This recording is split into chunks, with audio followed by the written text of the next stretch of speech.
अस्सलामुअलैकुम, वेलकम है आप सभी का इस नई वीडियो में। तो जैसे आप सभी को पता है कि जेके बोपी बीएससी नर्सिंग, पैरामेडिकल और बीएससी टेक्नोलॉजी कोर्सेज़ की हमारी रजिस्ट्रेशन का प्रोसेस चल रहा है। इस बीच आपकी जो लास्ट डेट रहने वाली है वो यहाँ पे 2 अप्रैल रहने वाली है। काफ़ी सारे बच्चों ने अपने फॉर्म भरे हैं और काफ़ी सारे बच्चे अभी आने वाले दिनों में अपने फॉर्म भरेंगे। इस बीच जिन बच्चों ने फॉर्म भरे हैं, काफ़ी सारे बच्चों ने अपने एप्लीकेशन फॉर्म्स में कहीं ना कहीं कोई मेजर कोई माइनर मिस्टेक करी है। इस वीडियो में आपके साथ उसी के बारे में बात करूँगा, कौन कौन सी मिस्टेक्स बच्चों ने करी हैं, ताकि जो बच्चे फॉर्म भरेंगे वो उन चीज़ों को अवॉइड करें। और जिन बच्चों को फॉर्म में कोई करेक्शन हुई है, क्या वो उसको ठीक करना ज़रूरी है या नहीं ज़रूरी है, क्या आपका फॉर्म रिजेक्ट हो सकता है या नहीं हो सकता है, सारी चीज़ें आपके साथ मैं एक्सप्लेन करके समझाऊंगा।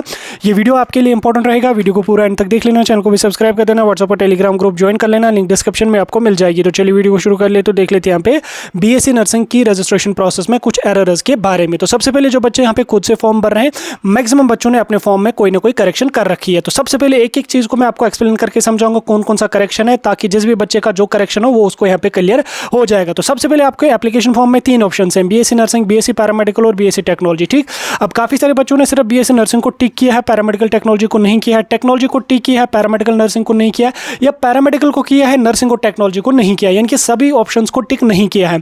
अब इस बीच जिस बच्चे ने ऐसा किया है, उसने एक ही ऑप्शन को टिक किया या 2 ऑप्शंस को टिक किया है, वो सिर्फ उसी के लिए काउंसलिंग में एलिजिबल रहेगा। यानी कि अगर आपने बीएससी नर्सिंग को टिक किया है तो आप काउंसलिंग में सिर्फ नर्सिंग के कॉलेजेस ही चूज कर सकते हैं, पैरामेडिकल के नहीं कर सकते हो, टेक्नोलॉजी के नहीं कर सकते हो। किसी बच्चे ने टेक्नोलॉजी कोर्स चूज किया है, अभी वो सिर्फ टेक्नोलॉजी कोर्स को ही चूज कर सकता है काउंसलिंग में। तो इससे आपका एप्लीकेशन फॉर्म रिजेक्ट नहीं होगा।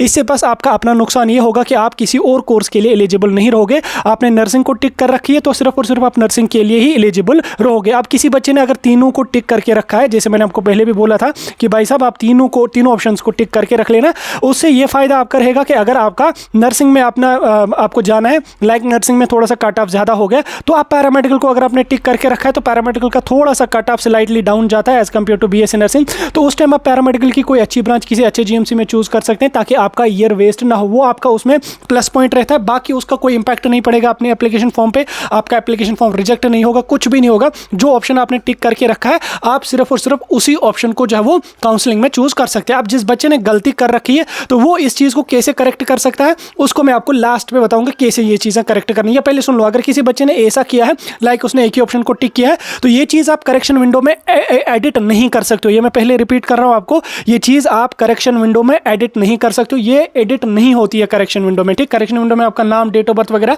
या यूजुअली इसमें मार्कस अपने अपडेट आप कर सकते हो, तो ये चीजें एडिट नहीं होती। तो किसी बच्चे ने अगर ये गलती कर रखी है तो वो काम करेगा, वो फिजिकली बोपी ऑफिस चला जाएगा।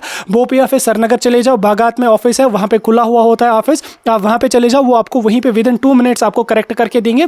आपको वो बोलेंगे कि आप एप्लीकेशन फॉर्म अपना लेकर आ जाओ और एक एप्लीकेशन लिख के लाओ, एक एप्लीकेशन लिख के लाओ जिसमें आप लिखोगे कि हमारे एप्लीकेशन फॉर्म में यहाँ पे करेक्शन है, हमें इस चीज़ को एडिट करना है। तो वो आप एप्लीकेशन उनको दे दोगे, वो विद इन फ्यू आवर्स आपका पोर्टल जो है वो अपडेट करके उस चीज़ को ठीक करेंगे। ये चीज़ आपको करेक्शन विंडो में एडिट नहीं होगी, ना ही ये चीज़ आपको काउंसलिंग में एडिट हो सकती है। ये चीज़ आप याद रख लेना। ठीक, दूसरी मिस्टेक बच्चों ने ये करी है, काफ़ी सारे बच्चे में बोलते हैं कि हमने अपना जो नाम लिखा है उसमें हमने स्मॉल में लिखा है, ठीक, या हमने स्मॉल में लिखा है, बीच में 1-2 वर्ड कैपिटल आ रहे हैं, तो उससे हमारे एप्लीकेशन फॉर्म में कोई इशू तो नहीं पड़ेगा। लाइक फादर का नाम हमने आधे स्मॉल वर्ड्स में लिखा है, आधे कैपिटल वर्ड्स में लिखा है, या स्मॉल लेटर्स में ही हमने लिखा है। तो आप सभी बच्चों को मैं बताता हूँ, जिस बच्चे का ऐसा इशू है उसका कुछ भी इंपैक्ट नहीं पड़ेगा, ना ही आपके फॉर्म में डेफिशिएंसी आ जाएगी, ना ही आपका फॉर्म रिजेक्ट हो जाएगा, ना ही आपके एडमिट कार्ड रोके जाएंगे। तो इस चीज़ का कोई भी इशू नहीं बनेगा अपने एप्लीकेशन फॉर्म पे, और ना ही इस चीज़ को आप एडिट करवाना। ठीक, क्योंकि कोई मिस्टेक है ही नहीं, कैपिटल में लिखो या स्मॉल में लिखो, स्मॉल में लिखो आधा कैपिटल में लिखो, इसका कोई इंपैक्ट नहीं पड़ता। लेकिन अच्छा ये है कि आप कैपिटल में ही अपना फॉर्म फिल कर लेना,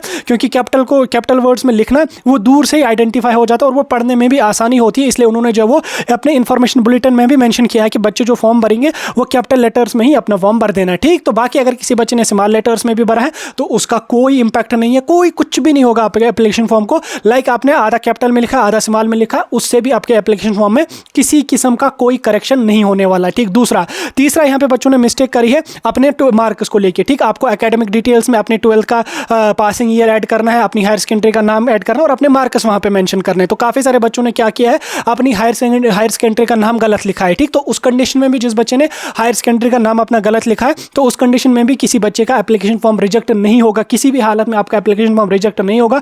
और काफ़ी सारे बच्चों ने क्या किया है, उन्होंने अपने मार्क्स जहाँ पे 12th 12th के मार्क्स उनको लगाने थे, उन्होंने वहाँ पे 10th के मार्क्स लगा दिए, तो उस कंडीशन में भी आपका फॉर्म रिजेक्ट नहीं होगा। लेकिन उस कंडीशन में आप लोग जो वो एडिट ऑप्शन में उस चीज़ को एडिट कर सकते हो। लेकिन बेहतर यही है कि आप बोपी ऑफिस चले जाओ, बोपी ऑफिस श्रीनगर बागात में जाओ, या बोपी ऑफिस जम्मू, आई थिंक छन्नी में है वो उस जम्मू वाली ब्रांच, तो आप वहाँ पे चले जाके उस चीज़ को एडिट करवा सकते हैं। अगर ना भी करवा लेगा कोई बच्चा तो उससे आपका एप्लीकेशन फॉर्म रिजेक्ट किसी भी हालत में नहीं होगा, ठीक है। मैं लिख के दे रहा हूँ, आपका फॉर्म रिजेक्ट नहीं होगा, ठीक। बाकी बेहतर यह है कि अगर मार्क्स गलत लिखे तो बोपी ऑफिस जाके उस चीज़ को आप करेक्ट करवा लो, क्योंकि आपने लास्ट में अपना मार्क्स कार्ड भी अपडेट किया है तो वो उसका कोई इंपैक्ट नहीं पड़ेगा। बाकी बेहतर है कि आप एडिट ही उस चीज़ को करवा लेना, ठीक, क्योंकि रिस्क लेने की कोई भी जरूरत नहीं है। बाकी अगर कोई बच्चा नहीं जा पाता या कोई और इशू है या कोई बच्चा लास्ट के दिन पे ये वीडियो देख रहा है तो वो जा नहीं पाएगा वहाँ पे, तो कोई इशू नहीं है, उससे आपका एप्लीकेशन फॉर्म रिजेक्ट नहीं होगा। लेकिन बेहतर यही है, अगर आप अभी देख रहे हैं वीडियो या 2-4 दिन है अभी रजिस्ट्रेशन को, तो आप बोपी ऑफिस जाओ, लास्ट डेट से पहले पहले आपको बोपी ऑफिस जाना पड़ेगा, उस चीज़ को वहाँ से आपको एडिट करवाना पड़ेगा। उसके बाद तीसरा सबसे बड़ा चौथा सबसे बड़ा इशू बच्चों का ये है कैटेगरी को लेके। लाइक कोई बच्चा रिजर्वेड कैटेगरी से, उसने अभी अपने एप्लीकेशन फॉर्म में ओपन मेरिट सेलेक्ट कर रखा है, ठीक, तो वो बच्चा बोल रहा है कि मैं काउंसलिंग में अपनी कैटेगरी को ऐड कर लूंगा। तो आप सभी बच्चों को मैं बता दूं कि काउंसलिंग में कोई भी कैटेगरी ऐड नहीं होती है। बीएससी नर्सिंग की काउंसलिंग में कोई भी कैटेगरी ऐड नहीं होती है। अपने एप्लीकेशन फॉर्म में जो कैटेगरी आपने चूज करी, आपने ओपन मेरिट किया, रिजर्वेड कैटेगरी सेलेक्ट की, वो आपको फाइनल ट्रीट की जाती है, वो आपको आगे चल के एडिट नहीं होगी। ना ही कैटेगरी को आप काउंसलिंग में या करेक्शन विंडो में ऐड कर सकते हो, ठीक। अभी तक जितने सालों भी करेक्शन विंडो ओपन हुआ, किसी भी ईयर में बच्चों को चांस नहीं दिया गया कैटेगरी को ऐड करने की, और ना ही कैटेगरी ऐड हो जाती है, ठीक। तो इस चीज को आप याद रख लेना।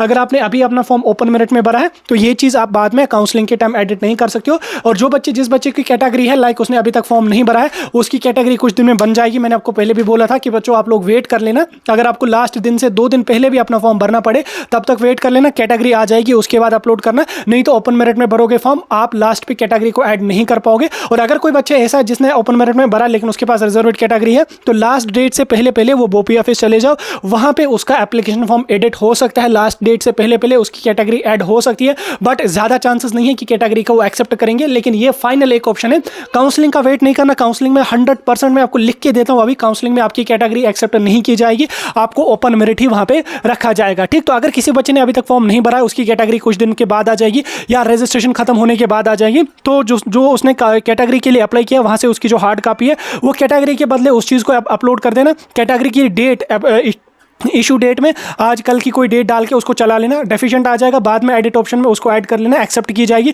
लेकिन अगर आपने आज ओपन मेरिट रखा, बाद में आप इस चीज़ को एडिट किसी भी हालत में नहीं कर सकोगे। देन उसके बाद काफ़ी सारे बच्चों ने जो है लेटरल एंट्री ऑप्शन को लेकर गलत किया है। काफ़ी सारे जो बच्चे जो 12th पास है उन्होंने लेटरल एंट्री ऑप्शन को यस किया है। तो देखो, मैंने आपको पहले भी बोला था कि लेटरल एंट्री में यस वही बच्चे करना जिन्होंने अपना पैरामेडिकल का कोई डिप्लोमा किया है, वो उसको लेटरल एंट्री करके ग्रेजुएशन में शिफ्ट करना चाहते हैं, तो वो लेटरल एंट्री ऑप्शन को यस कर देना, ठीक। तो लेकिन काफ़ी सारे 12th वाले भी बच्चे ऐसे हैं जिन्होंने 12th के बाद कोई डिप्लोमा किया नहीं है, लेकिन स्टिल उन्होंने वहां पे लेटरल एंट्री ऑप्शन को यस कर रखा है। तो उस कंडीशन में आप लोग जो है वो बोपी ऑफिस जाके उस चीज को ठीक करवा लेने, ठीक। ये चीज भी आपको आगे चल के जो है करेक्शन विंडो में ठीक नहीं होगी। और काफी सारे बच्चे लेटरल एंट्री वाले हैं जिन्होंने लेटरल एंट्री करनी है, उन्होंने लेटरल एंट्री ऑप्शन को यस किया ही नहीं है, तो वो बच्चे भी बोपी ऑफिस जाके उस चीज को ठीक करवा लेना। लास्ट डेट से पहले पहले आप बोपी ऑफिस जाना, आपका फॉर्म एडिट होगा, 110% आपका एप्लीकेशन फॉर्म जो है वो करेक्ट कर लेंगे वहां पे। लेकिन काउंसलिंग के टाइम ये चीज एडिट नहीं होगी, ठीक। तो लेटरल एंट्री ऑप्शन को लेकर किसी बच्चे का अगर कोई करेक्शन है तो वो बोपी ऑफिस जाके उस चीज़ को ठीक करवा सकता है। उसके बाद फोटोग्राफ को लेकर भी यहाँ पे काफ़ी सारे बच्चों के करेक्शन हैं। लाइक फोटोग्राफ में उन्होंने नाम और डेट मेंशन नहीं किया, या किसी बच्चे ने नाम और डेट मेंशन किया है, तो आप सभी को मैं बता दूं कि आपका जो बोपी का फॉर्म है उसके फोटोग्राफ में नाम और डेट मेंशन करने की कोई ज़रूरी नहीं है। और अगर किसी बच्चे ने नाम और डेट अपने फोटोग्राफ में मेंशन किया तो अच्छी बात है, कोई इशू उसका नहीं है। अगर नहीं भी की है तो भी अच्छी बात है, किया है तो भी अच्छी बात है, तो उसका कोई इशू नहीं है। उसके अलावा फोटोग्राफ और थंब इंप्रेशन में भी काफ़ी सारे बच्चों का डाउट है कि हमने थंब इंप्रेशन में एक अंगूठा जहाँ पे करना था हमने 2 कर लिए, तो उसका भी कोई इशू नहीं होगा। ओवरऑल आपके एप्लीकेशन फॉर्म में अगर कोई मेजर माइनर मिस्टेक है तो आपका फॉर्म रिजेक्ट किसी भी हालत में नहीं होगा, तो टेंशन लेने की कोई भी बात नहीं है। अगर आपका नाम गलत भी आपने लिखा है, लाइक अपने नाम में कोई करेक्शन आपको है, फादर के नाम में कोई करेक्शन है, लाइक काफ़ी सारे बच्चों ने ऐसा किया है, अपने नाम में कुछ गलती कर रखी है, अपने पेरेंट्स के नाम में कुछ गलती कर रखी है, तो आप बच्चे घबरा रहे हैं कि हमारा फॉर्म रिजेक्ट हो जाएगा, तो आपका फॉर्म रिजेक्ट नहीं होगा किसी भी हालत में। अगर आपके नाम में पूरा का पूरा नाम क्या मतलब पूरा नाम भी अगर आपका गलत होगा तो भी आपका फॉर्म रिजेक्ट नहीं होगा। आप बोपी ऑफिस जाके उस चीज़ को ठीक करवा लेना। है ना, हो जाएगा ठीक, कोई इशू नहीं। अगर कोई नाम में कोई एक वर्ड की, 2 वर्ड की कोई गलती है, वो बोपी ऑफिस ना भी जा पाएगा तो भी उसका फॉर्म रिजेक्ट नहीं होगा। ठीक, आई होप अभी आपको समझ आ गया होगा।